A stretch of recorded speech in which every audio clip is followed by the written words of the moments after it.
Friends, first chapter complete होने वाला है। एडिशनल एक्सरसाइज के कुछ क्वेश्चंस बाकी हैं,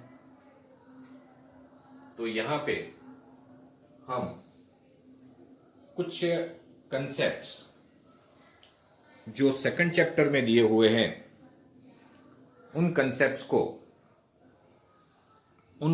को हमें यहाँ पे ओवरव्यू उसका करना पड़ेगा, because few questions in additional exercise are based on some fundamentals of how conductor behaves when it is kept in a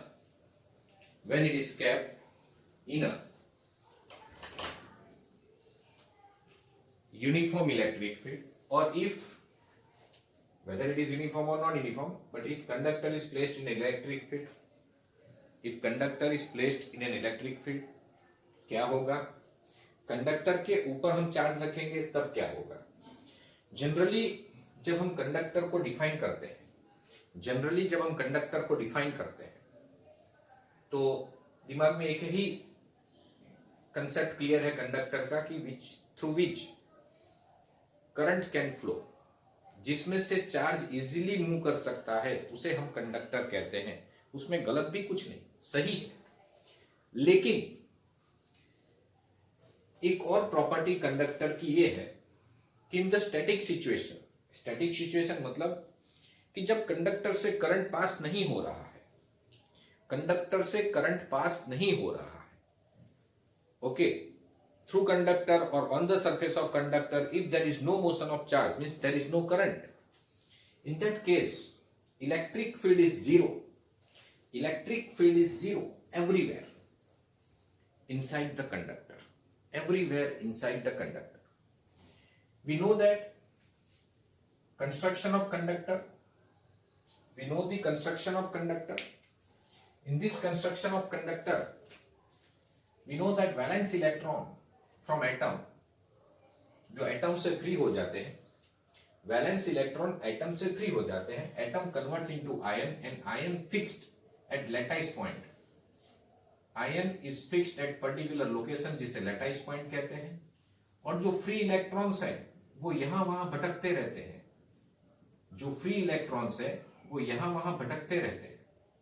ठीक है। मतलब free electrons they move just like molecules of gas. Free electron एक दूसरे के साथ भी भटकाते हैं, even they collide with ions also, and they are moving randomly. So here, if such a conductor is placed, conductor के अंदर क्या होता है पता चल गया, कंडक्टर के अंदर क्या होता है वो समझ में आ गया, ठीक है। अब हम इस कंडक्टर को थोड़ा सा क्लीन कर देते हैं, तो क्या अंदर क्या प्रोसेस हो वो आपको पता चल जाए, ठीक है ना। अगर हम कंडक्टर के अंदर देखे तो उसमें इलेक्ट्रॉन्स थे, आयंस था। आयन लेकिन कैसे थे, फिक्स थे, they can not move. Ions are fixed at lattice point. लेकिन जो इलेक्ट्रॉन्स है they are free to move. तो अगर हम इस कंडक्टर को electric field, external electric field के अंदर रखते हैं तो क्या होता है। अगर कंडक्टर को आप एक्सटर्नल फील्ड में रखोगे, देखिए मैंने आपको सिर्फ एक लाइन बताई है, ये इलेक्ट्रिक फील्ड थ्रू आउट, ये इलेक्ट्रिक फील्ड के अंदर कंडक्टर को रखा गया है। This is external electric field. If you keep any conductor in external electric field, तो क्या होगा, इसके जो इलेक्ट्रॉन्स हैं, कंडक्टर के electrons, they experience force in which direction? Naturally, electron के ऊपर फोर्स कहां लगेगा, जिस डायरेक्शन में इलेक्ट्रिक फील्ड है उसका ऑपोजिट। तो electron will experience force in opposite direction. Electron जैसे ही कंडक्टर की सरफेस पे पहुंचेंगे वहां पे वो स्टेडी हो जाएंगे, वहां पे वो स्टेशनरी हो जाएंगे। यहां पे इलेक्ट्रॉन कंडक्टर की सरफेस पे मूव नहीं कर सकता है, ये याद रखना। इलेक्ट्रॉन कंडक्टर की सरफेस पे मूव नहीं कर सकता है। Is that clear? यहां पे इलेक्ट्रॉन स्टेशनरी रहेगा. This is another property of conductor. Okay, in a static situation when there is no current inside, यहां पे क्या होगा, देखिए कंडक्टर को आपने इलेक्ट्रिक फील्ड में रखा, तो इसके जो इलेक्ट्रॉन्स है उनके ऊपर फोर्स कहां लगा, फील्ड की ऑपोजिट डायरेक्शन में. अब इलेक्ट्रॉन इधर आए और पॉजिटिव आयंस जो थे वो कहां गए, in the direction of field. नहीं जाएंगे, वो फिक्स है लेटाइस पॉइंट पे. लेकिन यहां से इलेक्ट्रॉन इधर माइग्रेट हुए तो यहां पॉजिटिव चार्ज क्या होता है, एक्सपोज होता है. क्लियर और नॉट, समझ में आ रहा है नहीं आ रहा है? पॉजिटिव चार्ज क्या होता है, एक्सपोज होता है. तो इसकी वजह से क्या होगा, धीरे धीरे ये नेगेटिव चार्ज बढ़ेगा, धीरे धीरे यहाँ पॉजिटिव चार्ज इंक्रीज होगा. तो इनसाइड द कंडक्टर हौले हौले क्या होगा, ये इलेक्ट्रिक फील्ड इंक्रीज होने लगेगा. धीरे धीरे ये इलेक्ट्रिक फील्ड इंक्रीज होने लगेगा. अब ये इलेक्ट्रिक फील्ड अगर धीरे धीरे इंक्रीज होगा तो अंदर जो इलेक्ट्रॉन्स हैं उनके ऊपर दो फोर्स लगेंगे. एक्सटर्नल फील्ड इस तरफ है, इसलिए इलेक्ट्रॉन के ऊपर एक्सटर्नल फील्ड इस डायरेक्शन में फोर्स लगा रहा था. एंड इंटरनल फील्ड इस तरफ है, तो इंटरनल फील्ड जो है वो इलेक्ट्रॉन के ऊपर इस तरफ फोर्स लगाएगा. क्लियर.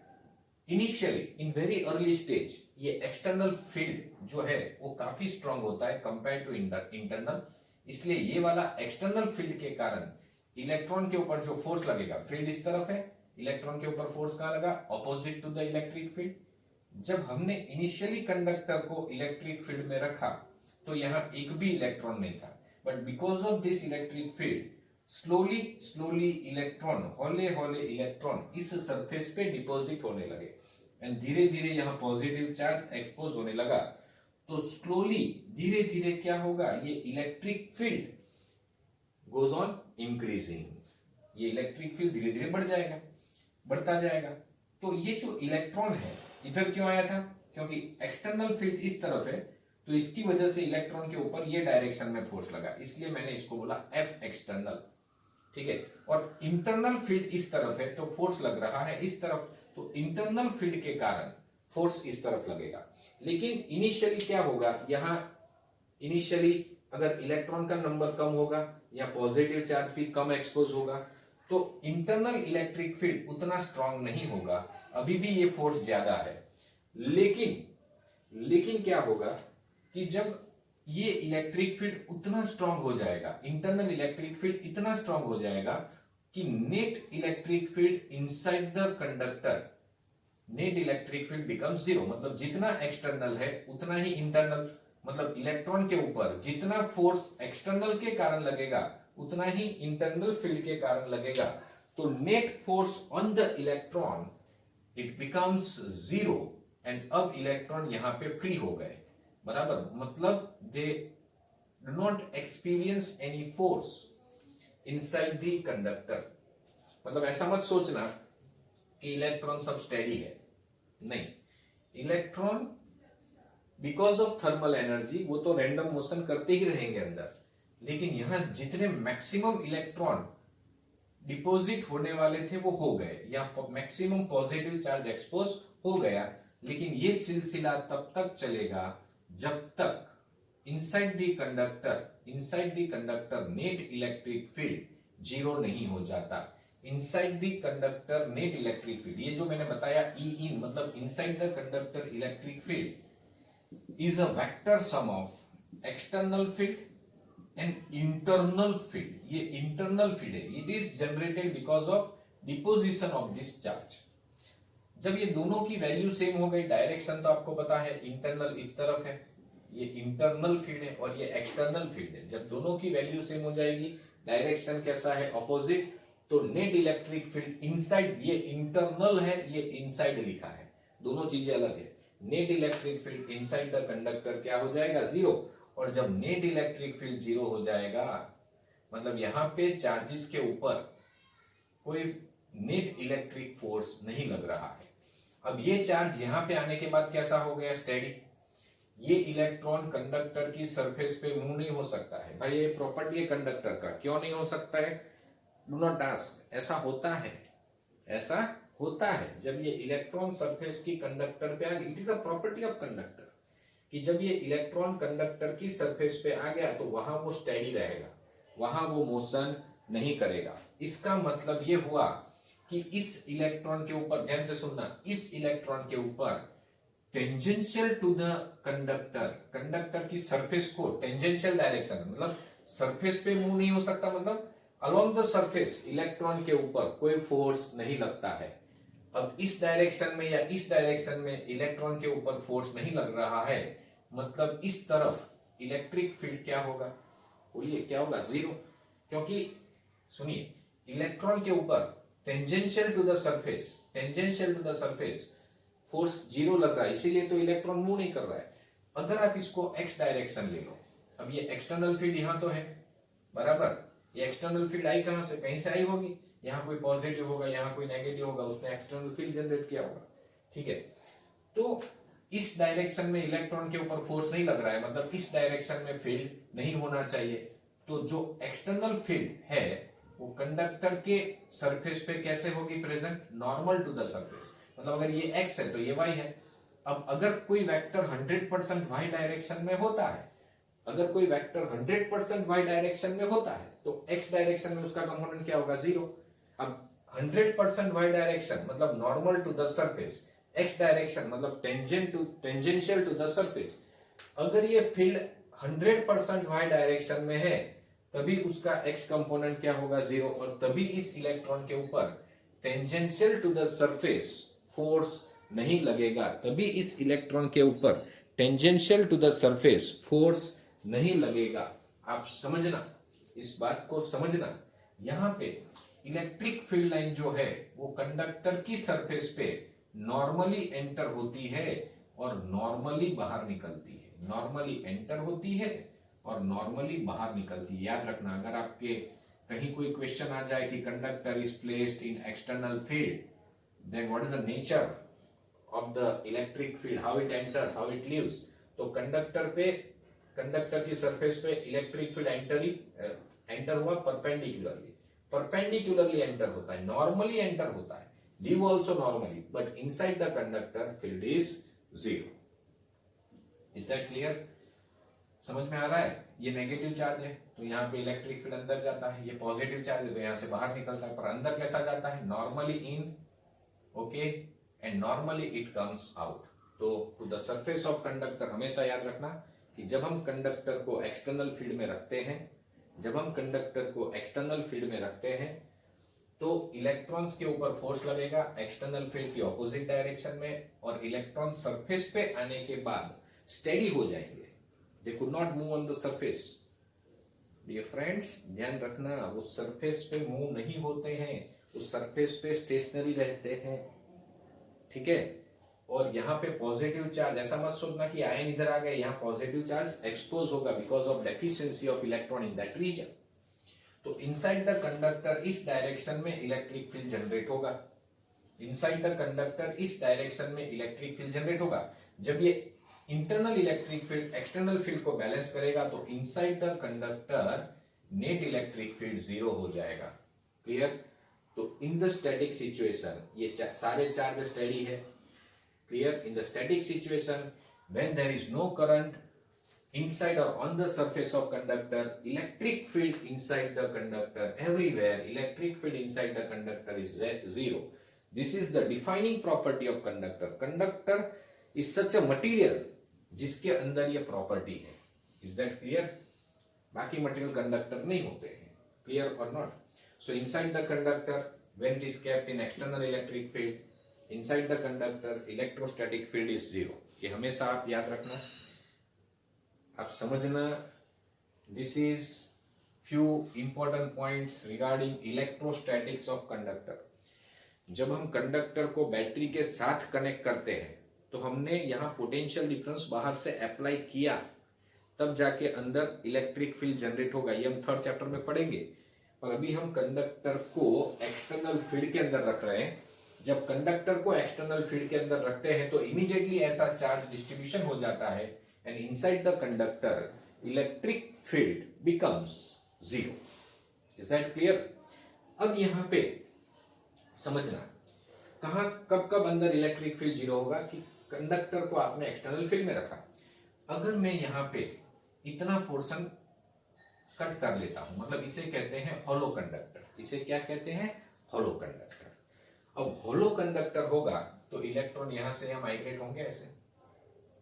अरे आप घर से स्कूल जा रहे हो, बीच में इतना बड़ा सा खड्डा मिल गया तो आप स्कूल जा पाओगे? जा पाएंगे सर, बाजू में रास्ता है ना, यहाँ से चले जाएंगे। तो इलेक्ट्रॉन भी बाजू के रास्ते से जाएंगे। और ये सिलसिला कब तक चलेगा? फिर से जब तक यहाँ इलेक्ट्रिक फील्ड जीरो नहीं हो जाता तब तक। इस इंटरनल सरफेस पे भी कोई चार्ज डिपॉजिट नहीं होगा, because inside the conductor field क्या है? जीरो। अगर आप यहाँ गॉसियन सरफेस लोगे, if you take Gaussian surface inside the conductor, inside the conductor अगर आप गॉसियन सरफेस लोगे तो integration of E dot d s is equal to q by epsilon zero. लेकिन inside the conductor electric field zero होता है, इसलिए inside the conductor charge भी zero होता है। ऐसा इसका मतलब ये मत समझना कि इनसाइड द कंडक्टर कोई चार्ज नहीं, मतलब इलेक्ट्रॉन भी नहीं होंगे, आयन भी नहीं होंगे, होंगे। लेकिन माय फ्रेंड्स, जितना पॉजिटिव चार्ज होगा उतना ही नेगेटिव चार्ज होगा, तो net charge will be zero. अगर हमने यहाँ गॉसियन सरफेस लिया, सुनो ध्यान से, तो ये पूरी सरफेस पे अगर आप E डॉट डी एस करोगे, या यहाँ पे गॉसियन सरफेस लिया, ये पूरी सरफेस पे अगर आप E डॉट डी एस करोगे, तो as inside the conductor electric field is zero, charge is also zero. क्योंकि ये जीरो हो गया तो Q by epsilon zero zero, Q क्या हो गया? जीरो। तो inside the conductor net charge हमेशा जीरो होता है, प्रेजेंट नहीं होता net charge. Inside the conductor net charge zero होता है। तो ये जो हॉलो कंडक्टर है, ये बहुत ही इंपॉर्टेंट प्रॉपर्टी है। Inside the hollow region electric field हमेशा जीरो होगा। Inside the hollow region electric field हमेशा जीरो होगा। यहां टायर लगा दीजिए तो ये इंडी का कार बन गया, इंडी का कार, ये हॉलो रीजन है, ठीक है ना। अब क्या हो गया? ये इलेक्ट्रिक फील्ड लाइटनिंग हुआ, लाइटनिंग होता है मतलब एक्सटर्नल इलेक्ट्रिक फील्ड जनरेट हुआ। तो अगर हम अंदर हैं तो वी आर सेफ, क्योंकि एक्सटर्नल फील्ड का इफेक्ट यहां नहीं होगा। इनसाइड द हॉलो रीजन हमेशा इलेक्ट्रिक फील्ड कैसा रहेगा? जीरो। तो we are safe, we are safe. इसे कहते हैं इलेक्ट्रोस्टैटिक शील्डिंग। मतलब अगर आपके पास ऐसे कोई भी इंस्ट्रूमेंट है जिनको एक्सटर्नल फील्ड से बचाने हैं, एक्सटर्नल इलेक्ट्रिक फील्ड से बचाने हैं, तो उन इंस्ट्रूमेंट को, इंपॉर्टेंट इंस्ट्रूमेंट को, ये भी हम भी एक इंपॉर्टेंट इंस्ट्रूमेंट कह सकते हैं, पर इंपॉर्टेंट, ऐसे इंपॉर्टेंट इंस्ट्रूमेंट को हम हॉलो कंडक्टर के अंदर रखेंगे, ये याद रखना। ऐसे इंस्ट्रूमेंट को हम कहाँ रखेंगे? हॉलो कंडक्टर के अंदर। तो हम उन इंस्ट्रूमेंट्स को बचा सके एक्सटर्नल फील्ड से, इसे इलेक्ट्रोस्टैटिक शील्डिंग कहते हैं, जो सेकंड चैप्टर में फिर से मैं आपको पढ़ाऊंगा। पर ये अभी क्या है कि आपके एडिशनल एक्सरसाइज में एक दो क्वेश्चन इसके रिलेटेड दिए हुए हैं और ये टॉपिक दिया है सेकंड चैप्टर में, तो मैं थोड़ा ओवरव्यू यहाँ पे आपको बता रहा हूं। अब यहाँ पे तो ये बात तो समझ में आ गई कि हॉलो कंडक्टर होगा तो अंदर भी क्या होगा? बोलिए, अंदर हॉलो कंडक्टर के अंदर नेट इलेक्ट्रिक फील्ड जीरो रहेगा। तो किसी भी चीज को अगर एक्सटर्नल फील्ड से बचाना है, जैसे कि आप बारिश गिर रही है और आप अगर रेनी डांस कर रहे हैं, आप डांस कर रहे हैं, ठीक है, बारिश गिर रही है एंड आप डांस कर रहे हैं, और सडनली अगर सुनते हैं ना, न्यूज़पेपर में पढ़ते हैं कि बिजली गिरी और ये चला गया, तो यहाँ लाइटनिंग होता है, तो वो एक्सटर्नल इलेक्ट्रिक फील्ड सीधा बॉडी से पास होता है। Okay, and we are not safe, but we are safe inside the car, we are not safe under tree और इन ओपन क्लियर ग्राउंड। तो इस तरह से हम ये कह सकते हैं कि hollow conductor provides electrostatic shielding. चलो, अभी तो हमने ये बात किया कि कंडक्टर को एक्सटर्नल फील्ड में रखते हैं तो क्या होता है। अब हम ये बात करेंगे कि कंडक्टर की सरफेस पे अगर हम चार्ज डिपॉजिट करेंगे तो क्या होगा। तो देखिए, ये कंडक्टर है, तो बेटा कुछ प्रॉपर्टी कंडक्टर की आप ध्यान रखना कि कंडक्टर के अंदर इलेक्ट्रिक फील्ड जीरो होगा, पहली बात इन स्टैटिक सिचुएशन, मतलब जब अंदर से करंट फ्लो नहीं हो रहा है तब की बात हो रही है, ठीक है। जब उसकी सरफेस पे करंट फ्लो कब होता है पता है? जब पोटेंशियल डिफरेंस क्रिएट करते हैं, मतलब जब बैटरी कनेक्ट करेंगे, ये सब हम पढ़ेंगे थर्ड चैप्टर में। फिलहाल हम बैटरी कनेक्ट नहीं कर रहे हैं, बेचारा कंडक्टर अकेला है, घर कोई, अगर आपके घर पे कोई स्पून है तो उसको आप पकड़ते हैं, करंट लगता है? नहीं लगता है। जब तक आप पोटेंशियल डिफरेंस प्रोवाइड नहीं करोगे तब तक इलेक्ट्रिक करंट फ्लो नहीं होगा, ये याद रखना, ठीक है ना। तो ये जो कंडक्टर है, अब हम इसकी सरफेस पे चार्ज डिपॉजिट कर रहे हैं। आप बोलोगे सर कंडक्टर तो चार्ज अंदर चला जाएगा, बेटा चार्ज अंदर नहीं जाएगा, इंपॉर्टेंट बात यही है। क्यों नहीं जाएगा? Inside the conductor charge, net charge is always zero. अगर अंदर चार्ज चला गया तो फिर ये इलेक्ट्रिक फील्ड प्रोड्यूस करेगा। तो प्रॉपर्टी ऑफ कंडक्टर क्या है? Inside the conductor electric field is always zero in static situation. Clear? Electric field is always zero. Clear? The interior of conductor cannot have any excess charge in the static situation. Can have no excess charge, or you can write cannot have excess charge in the static situation. अंदर कोई net charge नहीं होगा, ये चीज आप ध्यान में रखना। इसलिए ये चार्ज अंदर एंटर ही नहीं होगा, ये सरफेस पे ही रहेगा। और वो भी कैसा? सरफेस पे कैसा रहेगा? Stationary. Charge will not move on the surface of conductor. ये चार्ज यहाँ पे स्टेशनरी ही रहेगा, मतलब charge will not experience any force. In which direction my friends? Charge will not experience any force tangential to the surface of conductor. Charge will not experience any force tangential to the surface of conductor. मतलब यहां जो electric field होगा everywhere on the surface of conductor, electric field कैसा होगा? Perpendicular. क्यों perpendicular? इसका एक भी कंपोनेंट कंडक्टर की सरफेस को टेंजेंशियल नहीं होगा। अगर होगा तो क्या होगा? ये चार्ज दौड़ने लगेगा सरफेस पे। अब बैटरी नहीं लगाते तो सरफेस पे कभी नेट चार्ज फ्लो होता है क्या? नहीं होता है। तो ऑन द सरफेस अगर आपने बाहर से कहीं से चार्ज रखा, चार्ज डिपॉजिट किया, तो उसकी सरफेस पे चार्ज क्या रहेगा? स्टेशनरी रहेगा। उसकी सरफेस पे चार्ज स्टेशनरी रहेगा। उसका मतलब क्या? It will not experience any force in tangential direction. उसका मतलब इलेक्ट्रिक फील्ड का कोई कंपोनेंट कंडक्टर की सरफेस को टेंजेंशियल डायरेक्शन में नहीं होगा। इलेक्ट्रिक फील्ड का कोई कंपोनेंट कंडक्टर की सरफेस को टेंजेंशियल डायरेक्शन में नहीं होगा। समझ में आ रहा है? इसलिए इलेक्ट्रिक फील्ड कंडक्टर की सरफेस को कैसी होगी? नॉर्मल होगी। कैसी होगी? नॉर्मल। पहले हमने क्या किया? पहले किसमें? कंडक्टर को एक्सटर्नल फील्ड में रखा। अब हम क्या कर रहे हैं? कंडक्टर की सरफेस पे चार्ज रख रहे हैं। पर ये चार्ज कंडक्टर के अंदर घुसपैठ करने में कामयाब नहीं हुआ। क्यों? भाई it is property of conductor. Inside the conductor net charge is always zero. Inside the conductor electric field is always zero. Is that clear? लेकिन in static situation when there is no current inside or on the surface of conductor, मतलब अकेला conductor है, जब उसके साथ हमने battery connect नहीं किया हुआ है तब की बातें चल रही है, ध्यान रखना। अभी हम इसकी सरफेस पे सिर्फ चार्ज डिपॉजिट कर रहे हैं, तो इलेक्ट्रिक फील्ड कैसा होगा? Normal to the surface. अब इंपॉर्टेंट बात आ रही है बेटा, ध्यान रखना।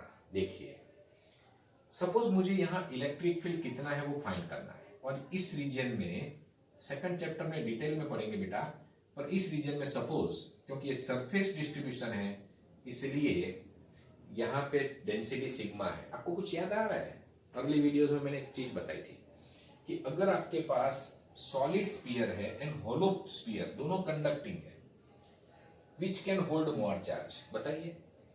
एक सॉलिड है, एक होलो है, which can hold more charge? दोनों का रेडियस सेम है। अगर दोनों का रेडियस सेम है, both can hold same amount of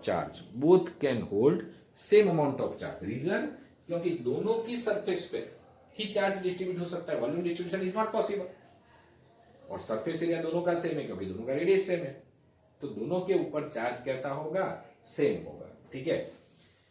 तो अगर यहाँ पे चार्ज डेंसिटी सिग्मा है, मैं यहाँ पे क्या कर रहा हूं? एक छोटा सा सिलेंडर कंसीडर कर रहा हूं, पतला सा, छोटा सा, इतना पतला, इतना छोटा है कि नेकेड आई से आपको दिखाई भी नहीं देगा। ठीक है, क्लियर? वो पिन आता है ना, पिन, उतना पतला, ये लाइन जितना पतला, इससे भी पतला एक सिलेंडर है, पर इतना बड़ा क्यों बताया? आपको दिखाई दे इसलिए, अदरवाइज ये सिलेंडर का क्रॉस सेक्शनल एरिया जो है वो बहुत ही छोटा है, ठीक है। सिलेंडर का क्रॉस सेक्शनल एरिया बहुत ही छोटा है, ठीक है। तो इस सिलेंडर को हमने यहां पे रखा हुआ है, यहां से पास किया, आधा बाहर आधा अंदर। ये हमारी इमेजिनरी गॉसियन सरफेस है, ठीक है।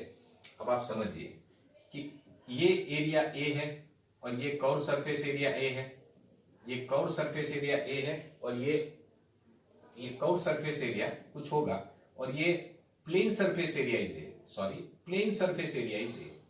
तो cylinder is of cross sectional area है, cylinder is of cross sectional area है। अब यहां पे इलेक्ट्रिक फील्ड देखिए बेटा क्या पढ़ाया गया था, क्योंकि ये सिलेंडर जो है वो नॉर्मल टू द सरफेस पास किया गया, तो यहां पे जो इलेक्ट्रिक फील्ड है, यहां जो इलेक्ट्रिक फील्ड है it is perpendicular to the surface and outward. Area vector भी आउटवर्ड है, एरिया वेक्टर भी आउटवर्ड। बोलो यहां का एरिया वेक्टर ऐसे, पर there is no electric field, तो फ्लक्स सिर्फ यहीं से पास होगा, सिर्फ ये वाली सरफेस से। और ये कर्व सरफेस से फ्लक्स पास क्यों नहीं होगा, क्योंकि electric field lines will be tangential to this Gaussian surface, curve surface of Gaussian cylinder, yes और नो। इलेक्ट्रिक फील्ड लाइन इसको टेंजेंशियल होगी, ये जो कर्व सरफेस है उसको, तो उसमें से फ्लक्स पास नहीं होगा। और यहां फील्ड जीरो है इसलिए फ्लक्स पास नहीं होगा। तो what is net flux passing through this cylinder, integration of E dot ds is equal to summation q by epsilon 0। बात समझ में आ रही है। अब समझिए E एंड ds, यहाँ पे E and area vector both are in same direction, तो E dot ds will be integration E dot ds, E ds cos 0 is 1, cos 0 is 1। और यहां पे electric field, this point is very close to the surface, और ये cylinder भी बहुत छोटा है, तो ये सभी पॉइंट पे इलेक्ट्रिक फील्ड हम कैसा लेंगे, बोलिए सेम लेंगे। ये जो है ना वो सरफेस के बहुत नजदीक है, आपको दिखाई दे इसलिए इतना दूर बताया है। तो close to the surface and in such a small region electric field is uniform, perpendicular भी होगा, डायरेक्शन भी सेम, वैल्यू भी सेम। और ये सभी ds का समेशन करोगे आप, ये किसका एरिया है, ये सर्कल मतलब क्रॉस सेक्शन कितना होगा, ये क्यू क्या है, चार्ज एनक्लोज बाय सिलेंडर। बोलो सिलेंडर पे चार्ज है, इस सिलेंडर के अंदर कहीं चार्ज है क्या, तो ये रहा, ये चार्ज सिलेंडर को हमने सरफेस से ही पास किया है भाई, तो इतना चार्ज सिलेंडर के अंदर है। कितना चार्ज है, तो इसका एरिया कितना, वो भी है, तो यूनिट एरिया में कितना चार्ज सिग्मा, तो ए एरिया में कितना चार्ज सिग्मा। सिग्मा क्या है, surface charge density, surface charge density का मतलब यूनिट एरिया में चार्ज कितना सिग्मा, तो ए एरिया में चार्ज कितना सिग्मा ए गेट कैंसल, और इलेक्ट्रिक फील्ड क्या हो गया, सिग्मा बाय एप्सिलॉन 0। तो electric field close to the surface of conductor sigma by epsilon 0। किसी की याद आ रही है, third application of Gauss theorem देखना, उसमें भी चार्ज्ड स्फीयर था, उसमें भी मैंने प्रूव किया था कि electric field close to the surface is sigma by epsilon 0, लेकिन वो सिर्फ स्फीयर के लिए बताया था। अभी तो ये जनरल हो गया कि close to the surface of charge conductor, कहीं पे भी अगर आपको इलेक्ट्रिक फील्ड जानना है तो इलेक्ट्रिक फील्ड कितना होगा, वहां चार्ज डेंसिटी कितनी है, डिवाइड बाय एप्सिलॉन 0 कर दो। तो electric field close to the surface of charge the conductor, electric field close to the surface of charge conductor is, electric field close to the surface of charged conductor is sigma by epsilon 0. Clear? Sigma by epsilon 0. ये चीज आप ध्यान में रखना, ठीक है ना। Electric field close to the surface of charged conductor is sigma by epsilon 0, इतना याद रखना। अगर हम एक चीज और, अगर हम हॉलो कंडक्टर लेते हैं और अंदर चार्ज रखते हैं तो क्या होगा, अगर अंदर चार्ज रखते हो तो सब, अब तो इलेक्ट्रिक फील्ड जाएगा नहीं। देखिए क्या होगा, ये कंडक्टर के इलेक्ट्रॉन ये पॉजिटिव चार्ज के कारण अट्रैक्ट होंगे, और यहाँ पॉजिटिव चार्ज क्या होगा, बोलिए यहाँ पॉजिटिव चार्ज एक्सपोज होगा, और ये सिलसिला कब तक चलेगा, देखिए ये positive to negative electric field generate होगा, और ये पॉजिटिव बाहर फील्ड भेजता है। जब ये दोनों field equal in magnitude opposite in direction हो जाएगा तो net electric field inside the conductor क्या हो जाएगा, 0। Net electric field inside the conductor क्या हो जाएगा, जीरो। अब समझना ध्यान से, अगर मैंने यहाँ प्लस क्यू चार्ज रखा है, सुनना ध्यान से, अगर मैंने यहाँ प्लस क्यू चार्ज रखा है, दिख रहा है ना आप लोगों को, बस वही चेक करना है, दिख रहा है।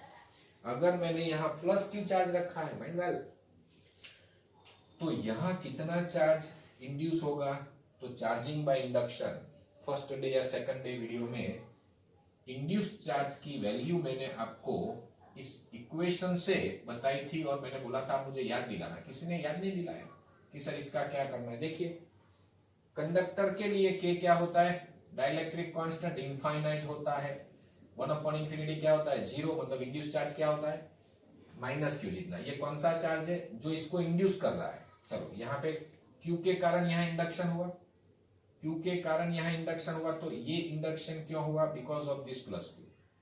तो कितना चार्ज इंड्यूस होगा, नेचुरली जितना कैपिटल क्यू है, इंड्यूस चार्ज की वैल्यू क्यू कितना है, कैपिटल क्यू माइनस क्यू होगी, यहाँ माइनस क्यू चार्ज इंड्यूस होगा, और यहाँ कितना चार्ज इंड्यूस होगा बोलिए, प्लस क्यू। यहाँ कितना चार्ज इंड्यूस होगा बोलिए, प्लस क्यू। क्लियर और नॉट। तो अगर हम ध्यान देना कि अगर हम यहाँ प्लस क्यू चार्ज रखते हैं तो ये सरफेस पे माइनस क्यू चार्ज ही इंड्यूस होना चाहिए। क्यों, देखिए गड़बड़ हो जाएगी नहीं तो। ये गॉसियन सरफेस लो, चलो ये गॉसियन सरफेस, यहाँ सब जगह पे इलेक्ट्रिक फील्ड कैसा है, जीरो। अब इलेक्ट्रिक फील्ड जीरो है क्योंकि inside the conductor electric field zero है, तो नेट चार्ज भी क्या होना चाहिए बोलिए भाई, अंदर इसके अंदर नेट चार्ज क्या होना चाहिए, जीरो। अब यहाँ प्लस क्यू है तो यहाँ चार्ज कितना होना चाहिए बोलिए, माइनस क्यू, तो नेट चार्ज क्या हो जाएगा, तभी जीरो होगा, इसलिए यहाँ चार्ज कितना इंड्यूस होगा, माइनस क्यू। मतलब कहने का मतलब ये है कि अगर हम कंक्लूजन इस टॉपिक के पहले से ही यहाँ लिखे हुए हैं, ठीक है, ये आप कॉपी कर लेना, आई थिंक सो दिख भी रहा है थोड़ा बहुत, यस इट्स विजिबल, ठीक है ना। तो कंक्लूजन ये आया कि अगर हम एक्सटर्नल इलेक्ट्रिक फील्ड में किसी कंडक्टर को रखेंगे तो inside the conductor field will be zero, electric field line normally enter होगा, नॉर्मली बाहर निकलेगा, पहला ये चीज। हॉलो कंडक्टर को अगर हम एक्सटर्नल फील्ड में रखते हैं तो हॉलो रीजन में भी इलेक्ट्रिक फील्ड क्या होता है, जीरो। और किसी भी इंपॉर्टेंट चीज को अगर आपको एक्सटर्नल फील्ड से बचाना है तो उसे कहां रखना है, हॉलो रीजन के अंदर, हॉलो रीजन के अंदर रखना है, ठीक है ना। It provides electrostatic shielding. उसके बाद हमने ये देखा कि कंडक्टर की सरफेस पे अगर हम चार्ज रखेंगे और ये चार्ज के कारण जो इलेक्ट्रिक फील्ड जनरेट होगा that is perpendicular to the surface and in outward. अंदर तो इलेक्ट्रिक फील्ड होगा ही नहीं, अगर यहाँ नेगेटिव चार्ज डिपॉजिट करोगे तो electric field line enters normally in, पर अंदर इलेक्ट्रिक फील्ड जीरो होगा। वो तो डायरेक्शन है कि अगर यहाँ नेगेटिव चार्ज है तो इलेक्ट्रिक फील्ड ऐसे एंटर होगा, यहां तक फील्ड होगा, और डायरेक्शन कौन सी होगी, टुवर्ड्स द कंडक्टर। क्लियर, यहां अवे फ्रॉम द कंडक्टर, ये याद रखना। और अगर हमने हॉलो कंडक्टर के अंदर चार्ज रखा तो भी यहाँ पे चार्ज इंड्यूस होगा, नेगेटिव चार्ज या पॉजिटिव चार्ज एक्सपोज होगा, और ये सिलसिला तब तक चलेगा जब तक कंडक्टर के अंदर इलेक्ट्रिक फील्ड क्या नहीं हो जाती है, नेट इलेक्ट्रिक फील्ड जीरो नहीं हो जाती है तब तक। तो इस तरह से ये कुछ इंपॉर्टेंट पॉइंट्स थे जो हमें रेजिस्टेंस प्रोवाइड करने वाले थे in solving our additional exercise. लेकिन ये पॉइंट्स डिस्कस करने के बाद मुझे नहीं लगता है कि कहीं पे हम रेजिस्टेंस फेस करेंगे। और मेन चीज ये है, ये ध्यान रखना, close to the surface of charge the conductor electric field is sigma by epsilon zero. Electric field find करने के लिए हमने ऐसा एक पिल बॉक्स मतलब एक पतला सा सिलेंडर, एक ऐसा सिलेंडर जिसका क्रॉस सेक्शन बहुत ही छोटा है, नेकेड आई से दिखेगा भी नहीं, इतना पतला सिलेंडर, पर आपको दिखाई दे, यू पीपल आर लकी, आपको दिखाई दे, इसलिए इतना पतला भी आपको दिखाई दे रहा है, इतना मोटा, ठीक है ना। तो यहाँ पे हमने देखा बाहर इलेक्ट्रिक फील्ड है, अंदर इलेक्ट्रिक फील्ड जीरो है, यहाँ इलेक्ट्रिक फील्ड है ही नहीं, इसलिए जो फ्लक्स पास हो रहा है वो सिर्फ ये क्रॉस सेक्शन से हो रहा है, कर्व सरफेस से भी फ्लक्स पास नहीं हो रहा है। Reason, lines are tangential to the curve surface. Is that clear? तो इस तरह से ये electric field near to the surface of charge the conductor कितना है, सिग्मा बाय एप्सिलॉन जीरो। और उसकी डायरेक्शन क्या होती है, वेक्टर लिखना है तो N cap. What is N cap? It is a unit vector perpendicular to the surface of conductor. It is a unit vector perpendicular to the surface of conductor. So this is about today's lecture. ये सारे point cover हो गए, आप देख लो, एक भी point ऐसा नहीं है जो कवर नहीं हुआ मेरे एक्सप्लेनेशन में। ये पहले से इसलिए लिख दिया था हमारा टाइम बच जाए, बाकी मैंने जो भी एक्सप्लेन किया वो सब यहाँ पे लिखा हुआ है। Is that clear? तो आज का नेक्स्ट वीडियो जो होगा that is based on additional exercise. Okay, तो आज आपका ये चैप्टर खत्म हो जाएगा। Be ready for the test on Friday. Okay.